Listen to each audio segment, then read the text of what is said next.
speaking of lindol na 6.9 yun talaga yung tumama sa Cebu, no? Napakalakas. Inabot naman ng lindol sa Cebu ang Kim Pao, bagamat ligtas at nasa maayos na silang kalagayan, naging prioridad pa rin ni Kim Chiu at hindi na ito nagsayang pa ng oras kaya maagap na nag-organisa ng tulong para sa apektadong kababayan.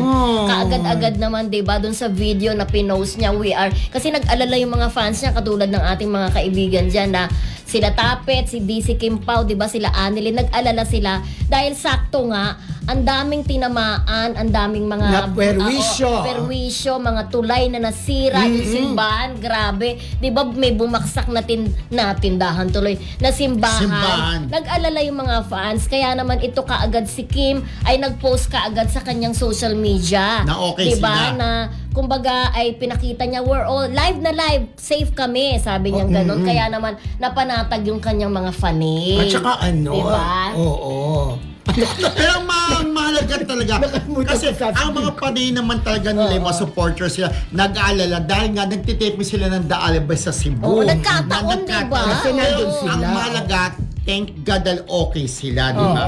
Pero ito, dadagdag ko lang, nag-chat ang ating kaibigan si Tapit Roque, sagutin ko daw to, yung isang basher na tinawag daw, ang yayabang daw ng mga fanay na Kim at saka ni Paulo Abilino na hindi daw makakapunta sa abroad naman daw yan kung di sa ASAP. Ang sagot nila lang di si Kim Pao, sila Tapit, Annalyn Adape Muelo na kaya naman daw talagang makapamasyal din sa iba't ibang bansa ang Kim Pao, sina Kim at Paulo, kahit hindi sa ASAP. Nagkataon na may ASAP, kasama sila doon. Pero yun nga, parang kino-question na hindi naman daw makakapag-travel abroad kung hindi dahil sa show nila. Mayaman po ang Kim Pao, kaya-kaya nila mag-travel. Grabe abroad naman, kayang-kaya nila yun. Ano ba yun? At saka sila kailangan ng ASAP kasi nga maraming bumibili ng ticket sa ibang bansa.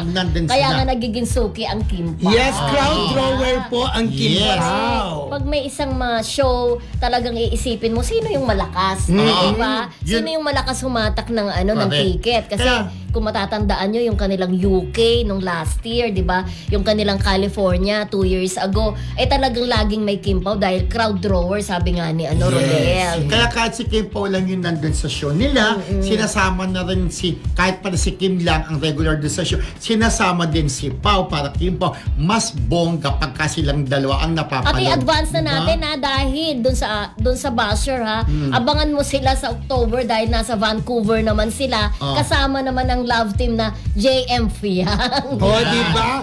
Basta malalakas. Kinukuha talaga yan. Correct. At kayang-kayang mag-travel abroad. Diba, Tapet, Annalyn Adape Muelo